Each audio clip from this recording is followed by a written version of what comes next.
Hi, this is Tom Morello, and you're watching WARPTalks. Esto es WARPTalks, el podcast de Warp, en el que creamos un espacio de diálogo vivo, con los nombres que marcan el ritmo en las diferentes industrias creativas alrededor del mundo. So it's great to have you here.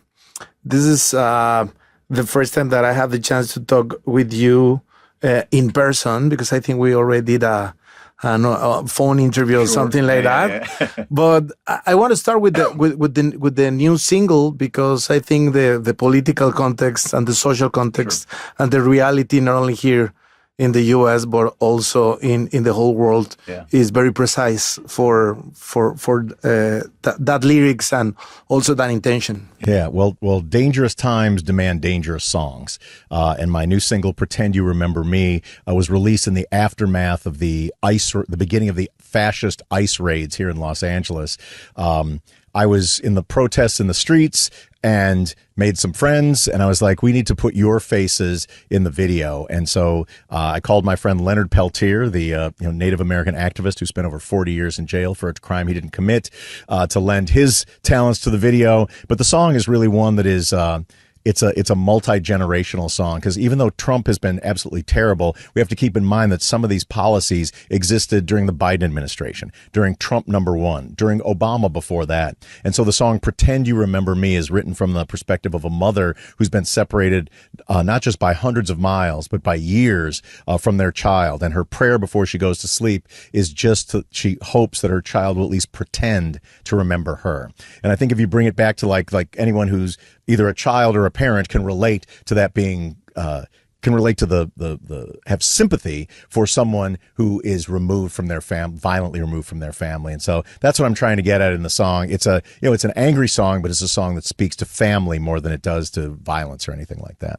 Yeah, well, this is not the first time, of course. You're not your first rodeo, because your whole professional life has been surrounded of different but very important subjects about also living in this kind of different realities, no? The one that we face every day, and the other one that is depending on someone else or someone else's decisions. Of course, yeah. So how has it been for you, like, all these decades and all these decades, yeah. Well, I've made 22 records in my career, between Rage Against the Machine, Audioslave, my solo records, Bruce Springsteen records. But right now I'm working, this is really my first solo rock record that I'm working on. Last summer, Soldier in the Army of Love came out, that I did with my son Roman, my shredding guitar player son Roman. And now we have Pretend You Remember Me. And so what I've tried to do at this stage of my career is kind of embrace the totality of what my music is. I love the big riffs of Rage Against the Machine and Audioslave. I love the kind of the heartfelt political content of my Night Watchman acoustic work. I played in Bruce Springsteen's band for 6 years too. But I think at this time, it's really now or never, not just for musicians, but for anyone. Like there's a darkening authoritarian cloud that is coming over not just the United States, but over other parts of the world as well. And it's time for those of us who believe in justice, who believe in freedom, who believe in democracy, who are opposed to racism, who are opposed to genocide, to stand up now, because it's now or never. So I also want to know the process after all these bands that you have been working with your whole life, and of course Rage and Audioslave. And I was remembering early before that I saw you live with Prophets of Rage the night that Trump the inauguration. You were here. Yeah. I was there. It was at the anti-inaugural ball. That's actually the last time I performed with Chris Cornell.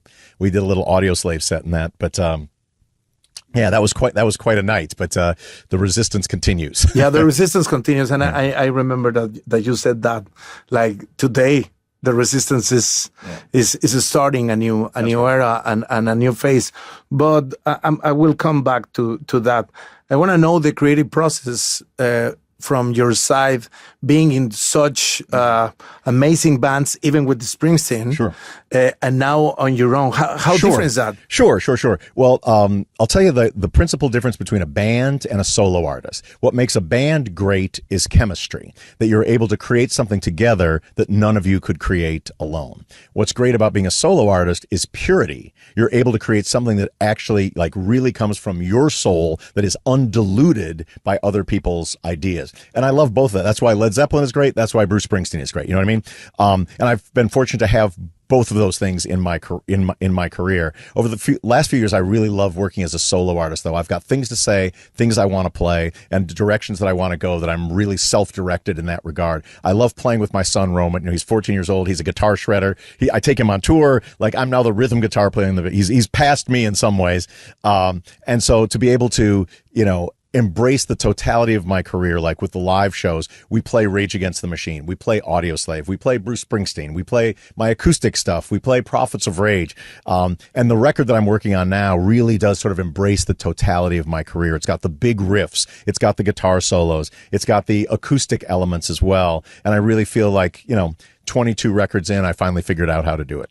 Well, and I also think this is not the first time that you do something like that, because The Night Watchman would be very similar, no? Sure. Well, The Night Watchman is Americana music. It's acoustic music. It's very much influenced by Bob Dylan, Woody Guthrie. This is a rock record. Like, this is influenced as much by Black Sabbath as it is by Woody Guthrie. You know what I mean? So I love that kind of music. Is so important to my soul, and I've been having such a ball, like, touring the last couple of years, playing these big metal festivals and just destroying them has felt so good that I want to bring that into a record as well. Now that you mentioned Woody Guthrie, I'm thinking like This Land Is Your Land could be one of the first political, social songs, or probably the best that had the big influence for rock music, etc. Absolutely. Well, certainly Woody Guthrie and This Land Is Your Land. People don't really recognize it as a political song because it's such a beautiful song. But, you know, in the squares of the city, in the shadow of the steeple, near the relief office, I see my people. And some are grumbling and all are wondering if this land's still made for you and me. You know, like the lyrics of that, it's a radical anthem. You know, against private property, against oligarchy, etc. And so, yeah, Woody Guthrie, he was the original punk rocker in my mind, and has influenced so many other artists from Public Enemy to The Clash to Rage Against the Machine to Victor Jara in Chile to, you know, artists around the world. And so that DNA, each of us, I think, we're a new link in the chain.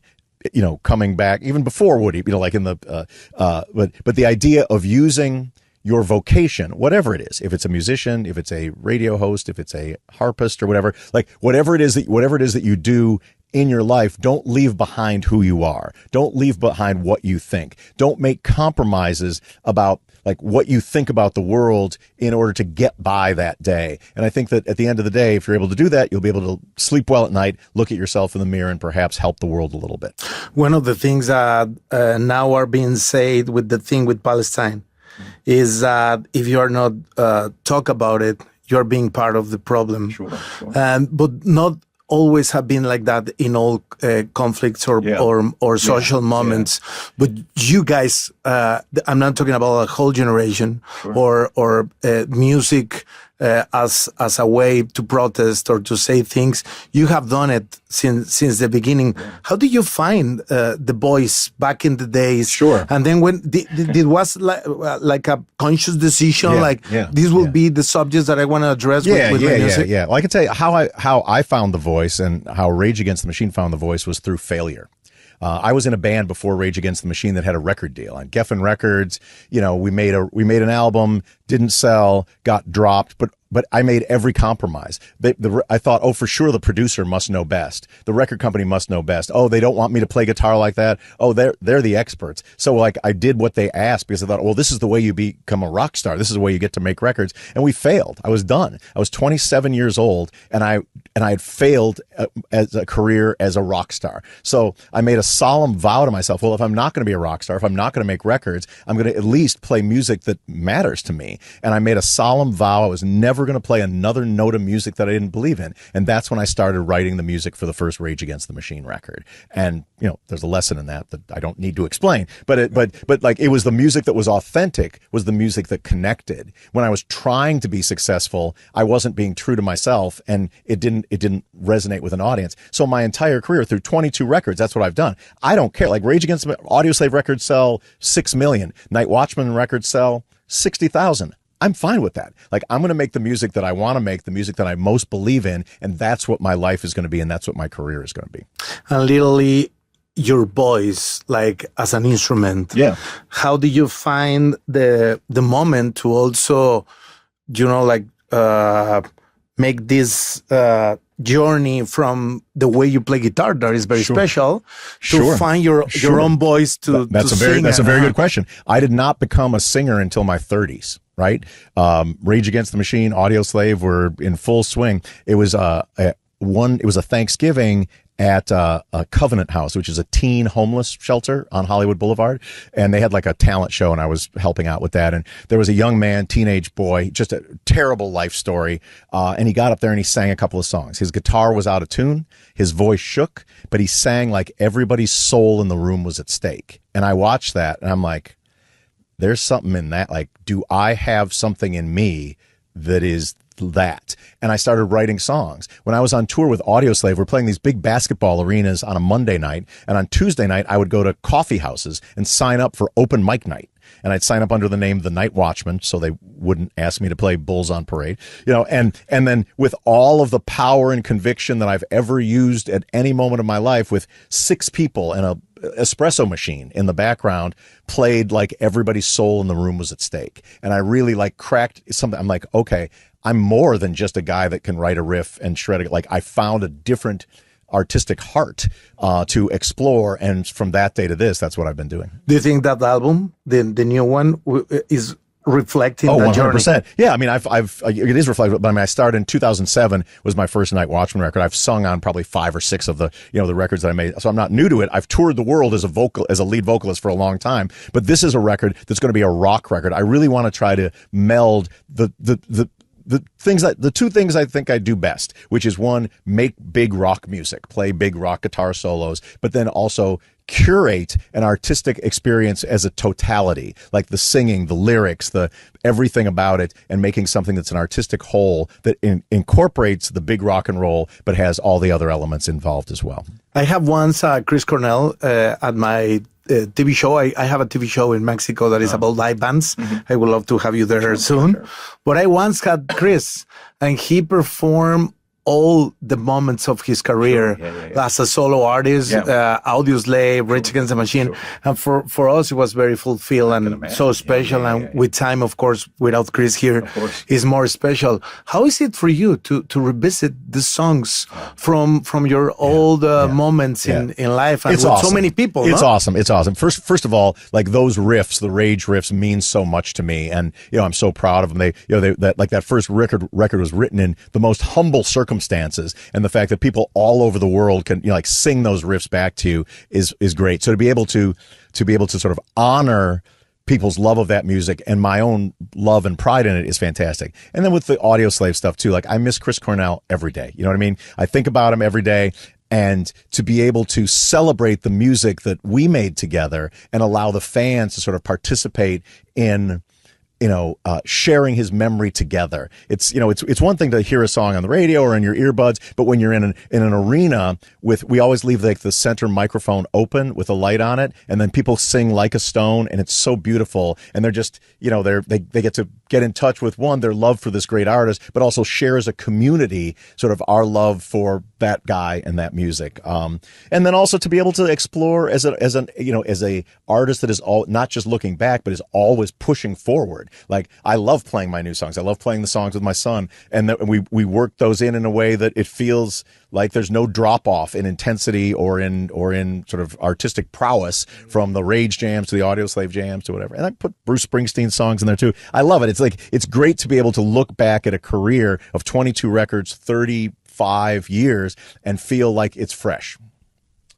Well, for us fans of Rage Against the Machine and Audioslave and all those good moments that you have had, we are always talking about your way of playing guitar. Of course, this could be a common question for you, but how do you approach that nowadays? Like when you are doing those riffs, and of course you have the right context because you made them. Yeah. How is it for you now? Sure. Well, that's interesting. Like, first of all, how I discovered those was another failure. Like the playing, really, it was like on that first record that I made on Geffen, I had some unique elements to my playing that the producer didn't want me to play because you didn't hear guitar like that on the radio. We're trying to get on the radio. So when I failed with that, I was just like, I'm just going to play like I'm going to sound like myself. And once I freed myself from worrying about what anybody else thought, I was able to find my own voice on the instrument. You know, and here we are now 30 plus years later. Here's the things like, I come from an era of guitar gunslingers. I come from the era of the Eddie Van Halens, of the Randy Rhoads, of the Yngwie Malmsteens, of guys that they weren't just like, oh, I'm a great musician. I want to, practice a lot and get technical. It's like, I want to be the best guitar player on this stage. It's on. Then in the alternative era, people forgot that. Everybody was like, played like Kurt Cobain, which is fine. He's one of the greatest of all time, but no one was trying to like outplay anybody else. I'm still trying to outplay everybody else, except now my son tries to outplay me, and that's when I get in trouble. Tell me more about the other lyrics of the album. Sure. Which are your subjects? Sure. There's I got some probably sitting over there, but I mean, like the first single was "Soldier in the Army of Love," which is about the transformative power of music. Music is an art form unlike any other that can really sort of morph your soul. And the first line of it is a transforming motherfucker like Saul and Paul on the road to Damascus and at the Westfield Mall. So, of course, talking about the biblical story of Saul, who was a persecutor of Jesus, who saw the light and became one of his great, like, music can completely change who you are. But also at the Westfield Mall, in the Maquiladoras, and at Carnegie Hall. Music makes it everywhere, from sweatshops to the fanciest venues in the world. It can change souls in all of those different places. And then the last line of the song is one that I think, kind of sums up, my musical career, is like, you don't need a weapon when you were born one. And that's what I think, is in everybody. Like, nobody's coming to save us except us. And you have it within you. The world is changed by people simply standing up in their place and time and changing it, which may sound daunting, but the good news is when the world is changed in progressive, radical, or even revolutionary ways, it has been changed by people no different than anybody watching this, anybody standing in this room, right? It's people who haven't had more courage, power, money, intelligence, creativity than anybody watching this. They have the poorest people in the world stood up against apartheid, made the Berlin Wall fell, ended segregation, ended the Vietnam War. That's not special people. It's you. This is your time right now. This is you. And so you can either stand on the sideline and let somebody else make the decisions for you, or you can stand up in your time to try to make the world a better, more decent, more peaceful place. In that same note, what would you say is the art importance and involvement? I'm talking every kind of art, like movies, music, etc. Are we only reflecting the reality on that, or can we actually change things from there? I mean, does art change the world? Well, art certainly changed me. For me, I had ideas in my head that were very different from the conservative town that I grew up in. And when I heard The Clash and when I heard Public Enemy, I was like, I'm not alone in those ideas. They didn't make me political. They made me realize I was not alone. I'm like, oh, okay. So there's people in rap groups, there's people in punk rock groups that look at the world through a human rights lens rather than through a sort of a selfish capitalist lens or whatever. And I thought, okay, well, maybe there might be room for me as a musician to have my say, but also it means there's people everywhere doing different things that may feel the same way that I do. And I think that, first of all, letting people feel that less alone is important. And second, letting them know that everyone is an agent of history. History doesn't happen. It is something that we make, we co-create. You talked at the beginning about how immigration policies, etc., have been not okay since a lot of administrations before, not only Trump. That's right. Yes. But right now there's of course, there's a mood. There's a feeling of something that in this second term of Trump is even more delicate. That's right. I can imagine people writing you, like worried or kind of asking you on the street, like, what are you thinking of what we are living right now? Yeah. Is this different of other moments? I do think it is different. I do think that Trump feels like he's, he may think he's not certain how long he has to live, and he wants to be the dictator of the king of America before he goes. And there's a lot of people that are going to suffer. Here's the thing about the United States of America, that there are two founding principles to this country. And one of them is demanding liberty, and the other is embracing white supremacy. Right? And so when people look at Trump, there's two different ways. Liberals look at Trump like he is betraying core American values. And so we need a new president. Leftists look at Trump like he is the embodiment of American values, and we need a different America. And that's the way that I see it, is that it's not like this is some sort of aberration, that he has tapped into the centuries old white supremacy that is really at the core of this country. Sometimes you dress it up in Lady Liberty and it's about freedom, this and that. But at the end of the day, here's the most obvious example. You've got all of these sort of right-wing libertarian people that are, the guns rights, small government overreach is the biggest problem. We've got massed armed soldiers in the streets kidnapping American citizens without due process, and they're silent. Why? Because those citizens are brown. Those citizens are brown. You come to their house, try to take their gun away, they'll have a revolution. Take a white guy's gun away tomorrow, they'll have a revolution tomorrow. You kidnap a Mexican-American grandma, absolute silence. That is the most telling thing, I think, about this period, is it bears naked the lie that this country is just about liberty. Liberty's in there somewhere, but white supremacy is more important. Do we see this coming, Tom? Like, do we see this coming? Yeah, I think we see it coming, and I think that it's. Here's the thing: is like it's not just Trump is a symptom. Trump is a symptom. The abdication of both.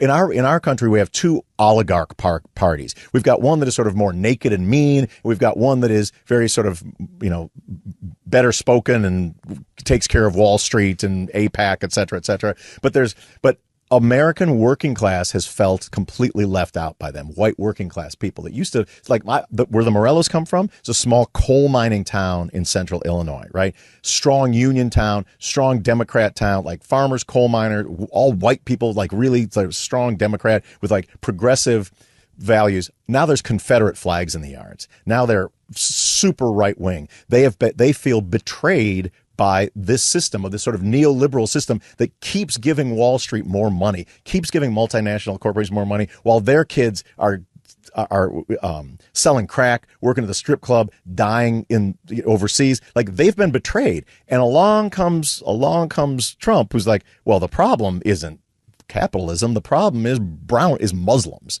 The problem is Mexicans. And it's a quick fix. And it also speaks to the white supremacy DNA that is in this country. Like, I don't think he's a genius, but he lucked into a moment that his narcissism has rose to, and he's really taking advantage of a problem that was created by a failed system long before he entered the picture. And also the global context is Trump is also one of the symptoms of the global context, because he's not the only one. That's right. You see it everywhere. But it's because whether it's Germany or England with Brexit and whatnot, it's that white working class people feel that their liberal, rulers have failed them. And they have. Because they were never serving their needs. They were never trying to make a world that was going to be better for their families. They're trying to make a world where the rich dudes get a second yacht. Yeah, absolutely. So this interview is going to be listened and watched in Mexico, and I know that you have a good connection with Latin America and Mexico. And with this new album and this opportunity, what would you want to say to people in Mexico, the ones that have been following you and the ones that will also connect for you with the first time with this video? Actually, you directed, right? What's that? Yeah. Pretend you remember me. I directed that video. Yeah. So I mean, first of all, the relationship that I've had with Mexico as an artist has been spectacular. From 1992, when Rage Against the Machine played at a small club called Iguanas in Tijuana, which is one of the wildest, it's not there anymore, one of the wildest clubs on the planet, to playing the Battle of Mexico City with Rage Against the Machine in 2000, I think it was 2000, to Prophets of Rage, Audioslave, some of my favorite shows I've ever played. I felt such a connection to Mexico. One thing I will say, though, is I haven't played there enough. And that's something that I need to take care of. And I would like to guarantee that I'm going to be playing in Latin America in 2026 and hopefully at a bare minimum, at least in Mexico City. But I can't wait to play, at this time of my life with this catalog of songs to play for the fans there that deserve it. Let's just finish with the experience directing the video. Sure. Was this your first?